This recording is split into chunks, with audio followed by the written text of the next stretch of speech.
It's time for this week's episode of Brandon Sports Talk, featuring in-depth interviews from those who are trending in the world of athletics.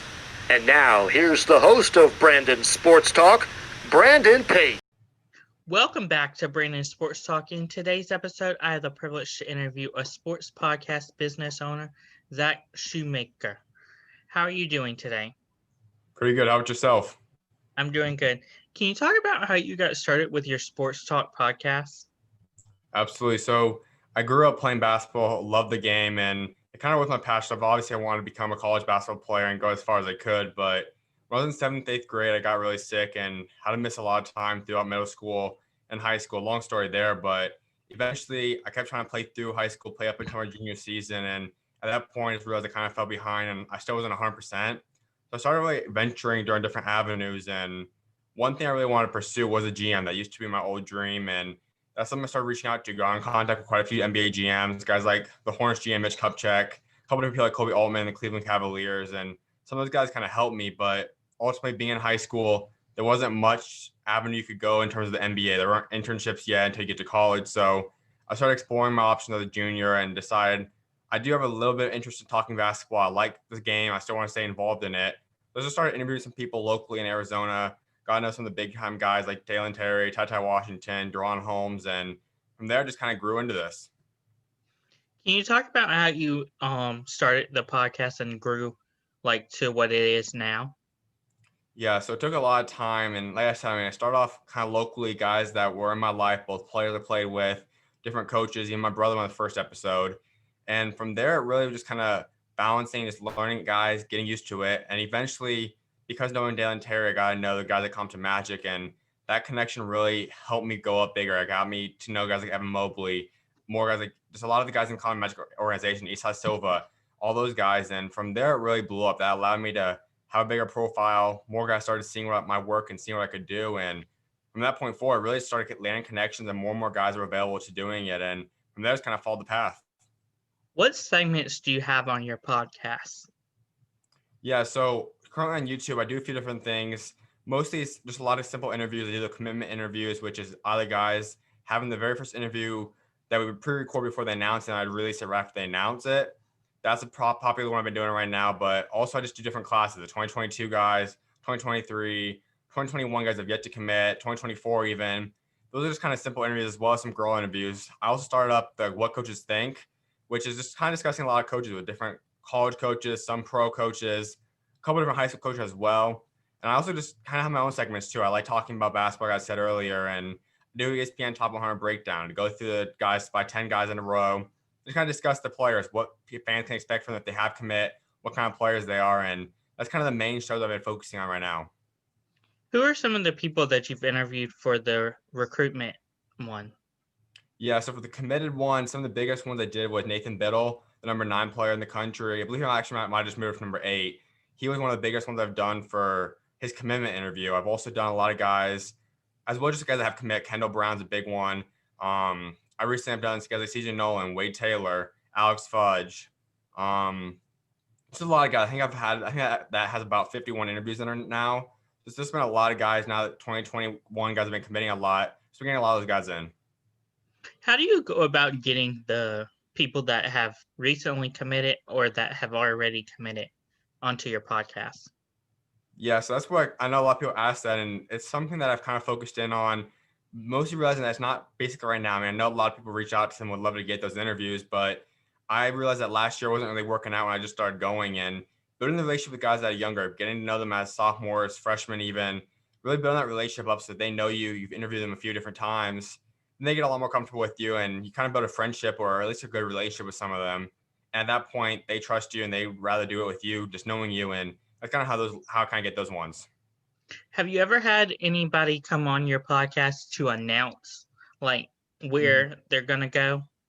Yeah, so I've had Wayne McKinney, number 121, I believe, right now, and 247. He committed to San Diego. That was a couple months ago. Jaden Johnson out to Old Dominion. I believe I did a couple other ones, but those are some of the most recent ones.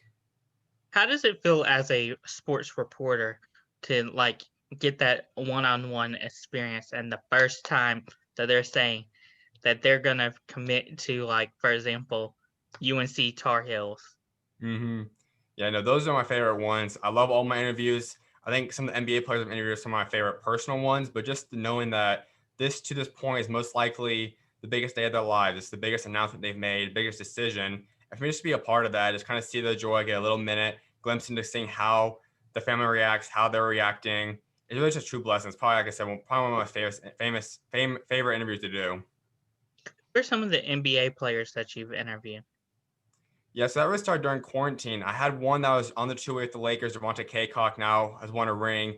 He was the one I did about a year ago, right after they got back from the China trip. But truly, guys, like in the NBA right now, non-two-way guys, I've had Travion Graham of the Atlanta Hawks. That was one of my favorite ones to do. We also did one with Mo Spates. He's out of the league now. He also had a controversy tweet a couple of weeks ago. That was a great one. Archie Goodwin of the Phoenix Suns, Brooklyn Nets for a little bit. He's now out there playing in China. I've interviewed him before. Ronnie Brewer, former Utah Jazz player, played Jerome Williams, had a lot of big stories there. Zion Cheatham, two-way guy on the Pelicans from Arizona State. I've interviewed him as well, and Isaiah Cannon as well. He also was another favorite one of mine. He went down his whole story about dislocating his ankle, the gruesome injury was with the Suns, and his rehab process to hopefully sign with the NBA team for next season. But those are some of the ones I've done so far. Can you talk about the process of trying to get NBA players onto your podcast versus like people that have commit? Because I know that people that have commit, that's a way easier process because of course Twitter and stuff. But what about for the NBA players? Yeah, so with NBA guys, that is kind of the big achievement. That's ultimately the goal of eventually becoming that. And for them, I just really started reaching out to them via DM on both Twitter and Instagram and just saying, would you like to do an interview? The first one I said was Mo Spates, and that one's really shocking. I wasn't quite expecting a guy has his pedigree as the first one. It just kind of happened though, and that was really a blessing. And really, just a lot of them worked through GM or through DM direct messages. A lot of them weren't like the players. The players, I know the coaches, I know the numbers. That's easier. This one's a lot. It's kind of luck for at this point in time, and it kind of just been a blessing seeing who God brings to me. Whenever you have to, and whenever you interview players, do you have to like talk to their like scout? I mean, their like agent or something beforehand? For some of them, I've had for even some high school guys, the AU directors want to know about it, or the coaches, the parents, and sometimes I talk to them. Not that often though, but with the NBA guys, a lot of them were pretty open. There was a couple guys that were in the draft process or currently are in the draft process. I've had to talk to them since there's a little bit more importance to what they say right now. They have a lot of decisions. GMs are watching everything they do.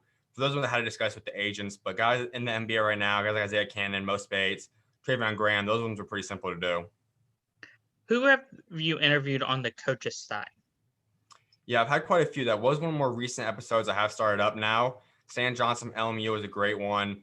I also had a different coaches series where I have 4 or 5 coaches on at once. We discussed life as a coach, how they got to know each other. There was one that was a really big one. Had guys like the Wicks brothers. Also had head coaches Paul Stafford from North Dakota, Steve Smiley from University of Colorado. That one was a popular one. I also had another assistant coach one that featured Dwayne Killings from Marquette, Adam Cohen from Stanford, Kamani Young, and he's also now moved over, but Coach Freeman, they both went over to UConn now. That was a big one as well. But Jamin Christian now is named a top 40, under 40 head coach, and that was a special one from GW. A lot of those guys, they just have great stories. And the thing I like about those is that a lot of people that follow me, they know what the players like, what the players want to see in coaches. But for these guys, it's really just getting to know what the coaches like, what the coaches want in players. So you kind of see both sides of the recruiting process and the overall college and high school basketball life. Can you talk about your segment, What Coaches Think? Absolutely. So that one, like I said, it kind of goes deep into who the coaches are from. I like to start off discussing how they've got to the point, because obviously none of them really start off as head coaches right at the gate. A lot of them go through their career being GAs. They kind of grow up through assistant coaches and then get the head coaching job. And that's really the story I like focusing on. Once we get to that point, I just kind of discussing what do they want in a prospect? What do they see that's going to help them decide what guy they want to target in the recruiting class? They kind of discuss the family life, what they kind of coach they want to build at the program, how they can move up the ranks. That kind of stuff is what we really hit into. What are some of your future plans for your podcast? Yes, I'm kind of just going with this. I like kind of building this relationship with guys. I've talked to guys from 2024 to incoming freshmen all the way up to now 2020 guys that are now in freshmen in college. Those guys are really the guys that I've interviewed a ton of, built a lot of relationships with. And I mentioned earlier, ultimately I want to be interviewing NBA guys, possibly have an NBA show on the likes of ESPN, Fox Sports, that kind of stuff. And just kind of building a relationship with these guys is going to help get to that point, because interviewing these guys will become NBA players at some point, if not like college stars. And getting to know those guys, I think, will help propel to the ultimate goal someday. Do you see your podcast moving to like ESPN, of course, later down in the road? I wouldn't necessarily say it, like the podcast itself. I'm more open. I mean, if that's what they want, that'd be great. But ultimately, I just want whatever they want me in. If that's the debate show, if that's just talking sports, if that's doing almost what Rachel Nichols does and moderating a show, but also interviewing players, I just want to do whatever ESPN Fox Sports wants me to do. I'll be happy to do. What did you know? What did you know now that you didn't know before you started? I would say I've always thought I was the hardest worker, but as I've got more and more into this, I realize how hard it works. I mean, averaging at least 8 to 15 hours a day, that takes a lot of time, but also how important it is to have faith in your life and really just kind of keeping your mindset locked in, because it's easy to, especially being a guy that's in high school, college, it takes a lot of focus to balance out school, balance out all the other aspects. So staying locked in, needing God to kind of help direct you, keep you on the right path, and just knowing that you have to put in a lot of hours and get comfortable doing that has been probably the biggest things I've learned. What advice would you give upcoming sports reporters and even sports podcasts looking to start? Yeah, I think it's going to be a tricky market now with how big it's become during quarantine, how easy it is almost just to do a Zoom interview, just to DM guys, that you don't have to find a way to separate yourself. What do you do different than other people?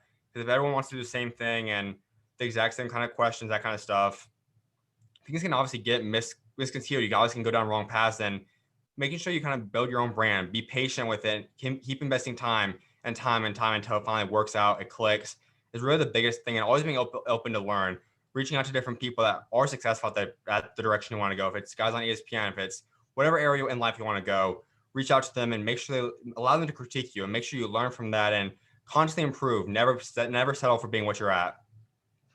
Where can my listeners find your podcast at on social media?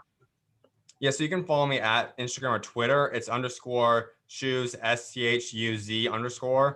That's my social media. I always give out updates as to when episodes come out, interviews, different clips. But most of my work is done on YouTube, which is also just SchuZ. Repeat, SCHUZ. You can just go up there and you can find all my YouTube videos, my interviews, my clips, all that kind of stuff is up there. Thank you again, Zach, for your interview, and best of luck with your YouTube channel and your sports podcast moving forward. I appreciate that. Thanks for having the opportunity to come on. Thank you. You can find Brandon Sports Talk on Facebook at Brandon Sports Talk, Instagram at Brandon Sports Talk, Twitter at Talk_Brandon, and you can find me on YouTube at Brandon Sports Talk. Don't forget to like, comment, and subscribe. Thank you again, Zach, for your interview, and best of luck. Definitely appreciate it. You've been watching Brandon Sports Talk. Please feel free to like, share, and subscribe to Brandon Sports Talk on social media and on YouTube.